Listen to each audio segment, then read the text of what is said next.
কোনো অন্যায় করিনি।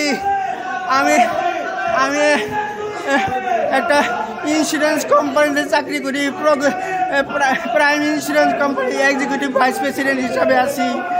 আমার অফিস হলো হাতিরপুল ইস্টার্ন প্লাজা। আমি এখানে আমার ক্লায়েন্ট আছে আমার বিএমএ ভবনে রুজদা এন্টারপ্রাইজ।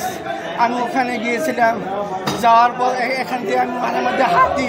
আমার যেহেতু কোমরের সমস্যা, রিক্সায় উঠলে ঝাঁকি লাগে, এই জন্য মাঝে মধ্যে হাঁটি। আমার ডায়াবেটিস আছে, হাঁটার দরকার আছে।